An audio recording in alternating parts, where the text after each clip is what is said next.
Halo teman-teman semua, perkenalkan nama saya Benedictus Deno Wirjanata. Saya dari SMA Santo Aloysius Sultan Agung Bandung, dan pada video kali ini saya akan menjelaskan mengenai sebuah percobaan yang telah saya lakukan yang menurut saya sangat menarik, yaitu mengenai gravity car atau biasa disebut juga dengan Gravicar.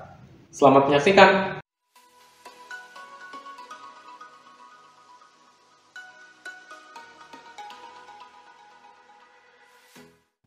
Nah, sebelum kita masuk lebih jauh ke dalam percobaan, mungkin sebagian dari kalian masih bertanya-tanya, apa itu sebenarnya Gravity Car?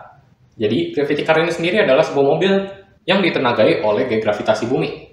Dan bagaimana hal ini mungkin? Hal ini memungkinkan karena Gravity Car memanfaatkan energi potensial yang diakibatkan oleh gaya gravitasi bumi dan mengubahnya ke dalam bentuk energi kinetik yang nantinya dapat menggerakkan roda dari Gravity Car ini sendiri. Adapun pada percobaan kali ini, saya ingin menguji massa beban yang digunakan dan pengaruhnya terhadap beberapa hal yang berkaitan dengan fisika.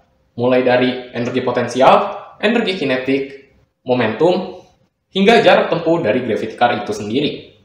Dan di sini saya sudah memiliki Gravity Car hasil karya saya sendiri. Seperti yang tadi saya bilang, Gravity Car ini memanfaatkan energi potensial yang dimiliki oleh benda yang nantinya akan digantungkan di sini dengan menggunakan tali dan disambungkan ke poros roda bagian belakang melalui sebuah katrol di sini. Ketika benda ini bergerak turun, maka energi potensialnya ini nanti akan berubah menjadi energi kinetik yang dapat menggerakkan poros roda bagian belakang mobil. Pada percobaan kali ini, saya juga ingin memberikan pengetahuan dan juga wawasan mengenai bagaimana kita bisa memanfaatkan energi-energi maupun gaya yang ada di sekitar kita yang ada dalam kehidupan sehari-hari dan sebenarnya gratis, dan bagaimana kita bisa memanfaatkannya menjadi sesuatu yang berguna seperti dalam hal ini kita menggunakannya dalam konsep pembuatan Gravity Car ini. Nah, dalam pembuatan Gravity Car ini saya menggunakan kardus bekas sebagai dasar ataupun rangka dari Gravity Car, kemudian ada 4 buah sidi bekas yang saya gunakan sebagai roda dan sumpit sebagai porosnya, dan saya juga menggunakan bekas gulungan dari benang nilon sebagai katrol yang di sini juga menggunakan sumpit sebagai tempatnya. Dan juga saya menggunakan benang kasur untuk menghubungkan antara beban dengan poros roda bagian belakang.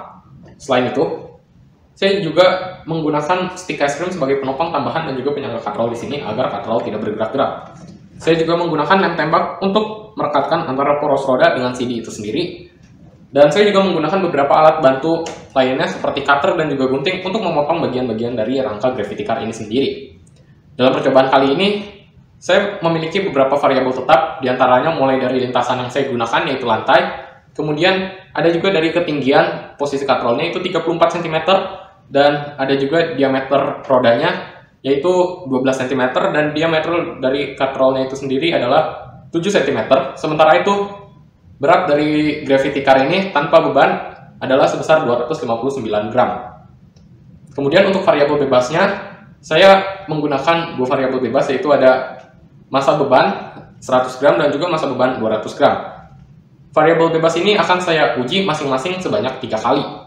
Dan dalam pengukurannya khususnya saya memperhatikan waktu dan juga jarak tempuhnya. Oleh karena itu, tanpa berlama-lama lagi, mari kita langsung lanjut saja ke percobaannya. Jadi untuk percobaan ini sebelumnya saya sudah melilitkan talinya pada poros roda belakang terlebih dahulu, dan kita tinggal perlu merekam dan melihat mobilnya meluncur, dan saya melakukan ini sebanyak 3 kali untuk setiap bebannya. Nah, setelah selesai melakukan berbagai percobaan dan pengukuran dengan massa beban 100 gram dan juga 200 gram, sekarang saya akan mulai mengolah data-data yang ada dan juga melakukan beberapa analisa dan perhitungan. Di sini saya menggunakan aplikasi Avidemux untuk mengolah video yang saya miliki. Saya menggunakannya untuk mencatat data-data waktu yang ada. Mulai dari mobil itu berjalan, kemudian pada titik jarak tertentu, hingga mobil itu berhenti. Dan di sini saya akan mulai untuk mengolah datanya. Nah, seperti di sini, saya akan mencari data kapan mobil tersebut mulai bergerak.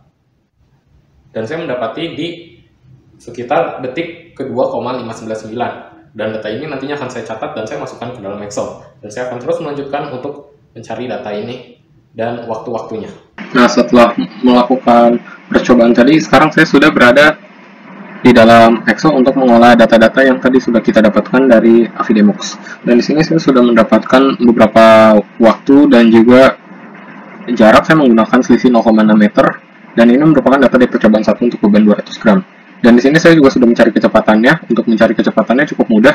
Kita hanya perlu mengurangi jarak yang sesudahnya dengan jarak saat itu untuk mendapatkan selisih jarak, kemudian dibagi dengan selisih waktunya sehingga didapatkanlah kecepatan seperti ini. Dan ini adalah grafik posisi terhadap waktu. Di sini untuk yang berwarna biru sendiri adalah sebelum beban terlepas atau percepatannya, dan sesudahnya yang oranye adalah perlambatannya atau setelah beban terlepas. Begitupun dengan yang di tabel untuk yang hijau sebelum beban lepas dan yang oranye untuk setelah beban lepas. Dan di sini ada data-data percobaan untuk yang beban 200 gram. Dan ini adalah perhitungan yang sudah saya buat. Untuk percepatannya sendiri didapatkan 0,081 yang didapatkan dari persamaan grafik yang sudah kita miliki di sini pada 0,0403x kuadratnya, tinggal kita kalikan dengan 2. Kemudian untuk V0-nya kita mengambil dari persamaan grafik juga, yaitu 0,2789. Dan untuk VT-nya kita tinggal masukkan ke rumus VT sama dengan V awal ditambah percepatan dikali waktu, sehingga didapatkanlah angka segini. Waktunya kita menggunakan waktu yang ini karena sebelum beban terlepas, sehingga masih pada kecepatan. Kemudian untuk energi potensialnya sendiri kita menggunakan rumus massa dikalikan dengan percepatan kalikan ketinggian, sehingga didapatkan angka seperti ini. Dan untuk EK-nya kita menggunakan rumus setengah MV kuadrat dan didapatkanlah angka seperti ini, dan kita menggunakan V-nya yang Vmax ini. VT ini kita cari secara manual sementara menggunakan rumus-rumus ini, sementara Vmax kita mendapatkan datanya langsung dari yang sudah kita lakukan percobaannya, sehingga kita akan lebih menggunakan yang Vmax. Dan untuk efisiensinya adalah EK per ET dikalikan dengan 100%, sehingga didapatlah angka 17,867%. Dan untuk momentumnya sendiri adalah massa dikalikan dengan kecepatannya, dan kita menggunakan kecepatan maksimum lagi-lagi, dan didapatkanlah angka 0,331. Dan sekarang kita akan beralih untuk yang percobaan beban 100 gram. Di sini juga saya sudah memiliki angka-angkanya dan data-datanya untuk waktu dan jaraknya. Masih sama seperti tadi cara-caranya dan juga perhitungan kecepatannya. Dan grafiknya di sini cukup menarik karena seperti konstan untuk jarak yang dilaluinya, dan kecepatannya seperti konstan, seperti tidak ada percepatan. Hal ini kemungkinan dikarenakan kecepatannya di sini nyaris nol, yang bisa saja terjadi ketika jumlah gaya yang bekerja ketika dijumlahkan dengan gaya gesek yang terjadi pada mobil hampir mendekati nol, sehingga kecepatannya pun nyaris nol dan kecepatannya hampir terlihat konstan. Kemudian untuk perhitungan yang lainnya masih sama, dan di sini kita bisa melihat bahwa jarak terjauhnya berbeda cukup jauh. Ini 4,2 meter, ini 2,9. Dan untuk efisiensinya juga berbeda sangat jauh. Yang tadi 17,867%, ini hanya 6,711, dan momentumnya juga sama, hampir lebih dari setengahnya dari yang ini 0,331, yang ini 0,127. Sekarang tibalah kita di ujung dari percobaan kali ini. Berdasarkan percobaan yang sudah kita lakukan, kita mendapatkan beberapa data dan juga poin-poin penting yang cukup menarik. Menurut saya, massa beban ini ternyata sangat berpengaruh terhadap berbagai hal, mulai dari energi potensial, kemudian energi kinetiknya, kelajuannya, kemudian ada juga dari jarak tempuhnya, hingga momentum dan bahkan efisiensinya. Sehingga kita dapat menyimpulkan dari ini semua bahwa massa beban memiliki pengaruh yang sangat besar terhadap efisiensi maupun dari energi potensial yang dimiliki oleh suatu benda, khususnya dalam hal ini gravity car. Ketika energi potensial yang dimilikinya ini semakin besar, maka nantinya energi kinetik yang dihasilkannya juga akan semakin besar, yang nantinya juga bisa menyebabkan efisiensinya bertambah tinggi. Dan juga jika energi kinetiknya besar, maka otomatis untuk kecepatannya ini sendiri akan semakin besar dan menyebabkan momentum dari benda tersebut juga semakin besar.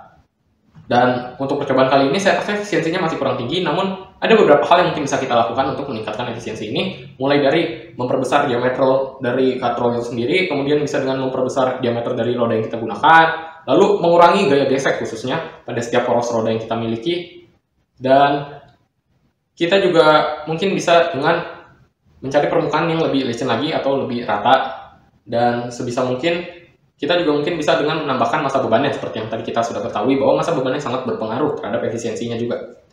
Dan menurut saya dari keseluruhan percobaan ini dapat disimpulkan bahwa massa beban berpengaruh dan juga berbanding lurus terhadap besar energi potensial, energi kinetik, momentum, dan juga besarnya efisiensi dari gravity car yang sudah kita buat ini.